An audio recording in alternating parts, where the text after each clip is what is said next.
Jawa Barat itu kan menarik, dia di level di ranking 2 kan. Betul. Angka perceraian tertinggi di Indonesia itu keluarga yang baik negara bisa bangkit hebat, dengan keluarga yang buruk negara bisa hancur.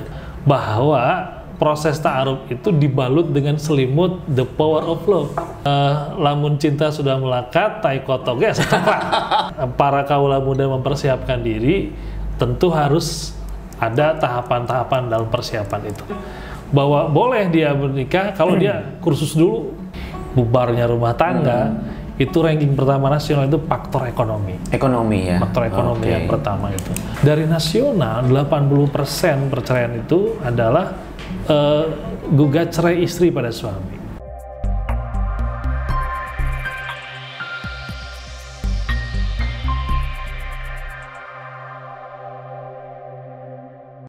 Sebelum lanjut nonton video ini, jangan lupa tekan tombol subscribe, nyalakan lonceng, like, dan share. Selamat menonton! Assalamualaikum warahmatullahi wabarakatuh. Senang sekali saya Syakib Mahmud bisa kembali menjumpai Anda di edisi Redaksi Bertanya.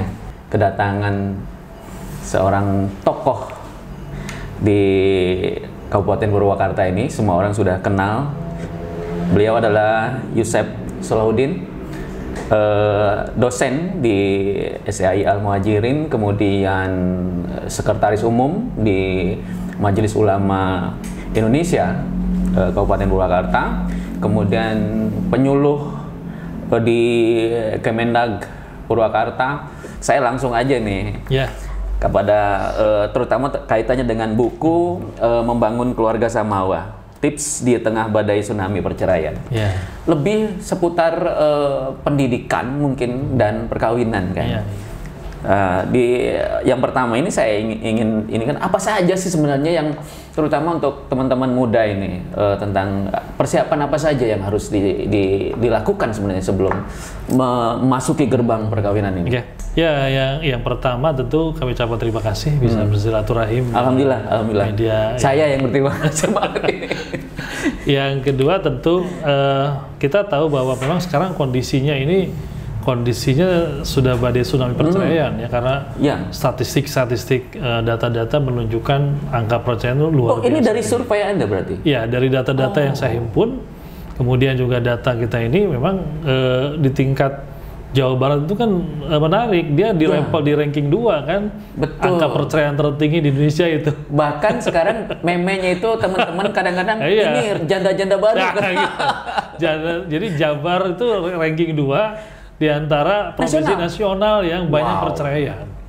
Ya, kalau kita rata-ratakan itu misalnya di Purwakarta itu kita katakan Purwakarta itu sekitar 7 pasang per hari terjadi perceraian. Belum lagi terjadi di jalur Pantura. Yang itu sangat tinggi tentu saja. Nah, tentu ini berangkat dari sini kita memang bagaimana ini mencari solusi agar memang betul-betul bisa menghambatlah sedikitnya proses banyak perceraian ini. Nah, tentu saja seperti yang dikatakan tadi bahwa yang lain kan ada kursusnya, ada sekolahnya. Betul. Mau dapat SIM harus kursus dulu. SIM kan kursus. Iya, betul dulu. Nah, nampaknya sektor ini kan belum ada sekolahannya. Gitu. Sekolahan itu artinya bagaimana dia bisa memahami tentang hakikat pernikahan, proses pranikah, setelah pasca nikah dan lain-lain. Nah, jadi kalau kita melihat bahwa ini sangat urgen sekali karena memang karena negara itu kan isinya keluarga-keluarga, sehingga dalam bahasa Arab ada istilah al-usrah imadul bilad bihat tahya wa bihat tamud, bahwa keluarga itu tiangnya negara. Dengan keluarga yang baik negara bisa bangkit hebat, dengan keluarga yang buruk negara bisa hancur. Itu kan luar biasa itu statement itu. Nah, maka dari sinilah kita melihat wah ini perlu ada satu gerakan untuk upaya untuk mengokohkan pertahanan keluarga kita, keluarga Indonesia, terutama keluarga Muslim misalnya. Karena mayoritas Muslim, maka perceraian pun mayoritas Muslim kan gitu. Nah, satu di antaranya itu ya memang tadi bagaimana memahami kiat-kiat itu tadi yang akan pertanyakan tadi, sehingga kemudian ada 2 jalur yang memang mesti kita genjot. pendidikan pranikah dan pendidikan pasca nikah. Nah, pertanyaan Akang itu di wilayah pendidikan pranikah kira-kira gitu. Iya, betul. Nah, tentu dalam agama kita kan ada tahapan-tahapan ya. Sebelum menikah itu ada tahapan yang dikenal dengan tahap mahabbah. Mencinta itu muncul dengan tiba-tiba. Akang dulu dengan BBM-nya kan tidak logik. Jol-jol bogoh, kan begitu. Iya. Tanpa ada kalkulasi logika. Ada. Padahal juga di luar sana ada cewek-cewek yang lebih keren, cantik, imut, dan mempesona kan gitu. Sesudahnya. Tapi awalnya begitu. Awalnya begitu ya. Tahap mahabbah itu ya muncul jemcek sunama jodoh mah jorok kan begitu. Nah, iya betul. Tapi memang konsepnya seperti itu. Nah, yang kedua, tahap yang kedua adalah tahap ta'aruf. Tahap itu saling mengenal. Nah, tentu di dalam tahap ta'aruf ini adalah kita berkenalan secara zohir masing-masing, gitu ya. Nah, taikan lagi levelnya dari tahap ta'aruf itu ke tahap ta'fahum, saling memahami. Jadi kita biasanya hanya kenal sekilas aja. Ini yang suka dilewati kadang-kadang. Tahap ta'fahum, saling memahami. Lalu kemudian udah saling paham, oh iya dia di sana, keluarga begitu, gua begini. Tapi kan tetap belum dalam, ya, kan betul. gitu. Nah, maka ada yang dikenal dalam kita disebut dengan kufu, kecocokan dalam istilah fikihnya, dari istilah kupu. Itu ada rentang waktunya nggak, Kang? Itu prosesnya masing-masing bisa relatif ya, tergantung pada proses ta'arufnya, gitu ya. Ta'arufnya itu seberapa lama. Tapi yang perlu dicatat adalah bahwa proses ta'aruf itu dibalut dengan selimut the power of love, kekuatan cinta. Sehingga kan ada istilah di Sunda, lamun cinta sudah melekat, tai kotoge secoklat. Kan gitu. Jadi Akang dulu melihat BBM Akang itu semuanya paling hebat dalam dunia kan. Iya. Nah itu jadi semuanya diselimuti dengan the power of love, kekuatan cinta. Sehingga watak-watak, tabiat, sifat, karakter yang sebetulnya tertutup dengan kekuatan cinta itu. Nah, di situ. Sehingga kemudian kita hanya mengenal, kalau dalam fikih dikenal pahkum bizawahir. Kita hanya mentahkim, menghakimi yang dohirnya saja gitu ya. Apalagi dibalut cinta. Maka itu tahapan-tahapannya itu tadi setelah kufu, ya setelah kufu itu kelihatannya kita udah cocok, masuklah ke level hitbah, kan di situ. Level hitbah, kemudian masuklah ke nikah. Jadi level-levelnya itu ada. Nah, tentu ini bagaimana para kaula muda mempersiapkan diri, tentu harus ada tahapan-tahapan dalam persiapan itu. Apakah tahapan-tahapan ini juga memang ya tadi seperti ya Kang bilang tadi bahwa ini tidak ada kursusnya gitu. Betul, ya. Tidak ada kursusnya. Bukankah di KUA itu sebelum ketika saat mengajukan nikah juga ada katanya. Sekarang ini karena badai tsunami perceraian tinggi, muncullah regulasi. Regulasinya itu dari Kemenag di bawah KUA dengan bimbingan pranikah melalui di KUA dan BIM Catin, bimbingan calon pengantin. Nah, tetapi kan itu kadang ada kendalanya itu kadang banyak yang tidak hadir gitu ya. Kadang-kadang juga pendidikan pranikah karena anggaran terbatas, mungkin hanya beberapa segmen kecil saja.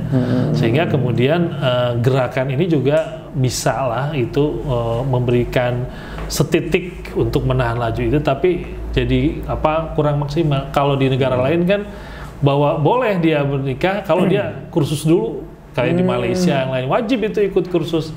Nah, regulasi di kita itu belum menjadi kewajiban, baru hanya sebatas himbauan, lalu dia nanti ikut BIM Catin, bimbingan calon pengantin, atau nanti ada bimbingan pranikah ya, atau BIM Catin, itu dia dapat sertifikat baru memproses.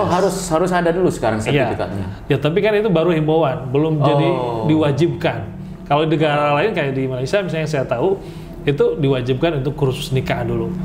Sehingga kalau sudah baru lulus boleh mengajukan itu. Ini minta bocoran nih kan. Soalnya di sini ada calon pengantin juga ini soalnya. Kalau sebenarnya apa yang ditanyain oleh pihak KUA ketika kita mau daftar itu biasanya kan? Ya, yang pertama kan ada sisi aspek psikologis. Dimana ini leres ya gitu kan. Udah ini calonnya betul. Yang kedua aspek data calon pengantin. Data dari calon pengantin perempuan, calon pengantin. Suka ditanyain nggak penghasilan berapa gitu kan? Nggak, kalau itu wilayah yang sama sekali tidak ditanya. Tapi paling hanya sekedar ini siap, bener itu udah siap nikah kayak gitu. Soalnya pengalaman saya dulu waktu nikah dulu di Bandung ditanya, lalaki mah kudu mere sagede-gede nak kawe. Aduh, kaget kan?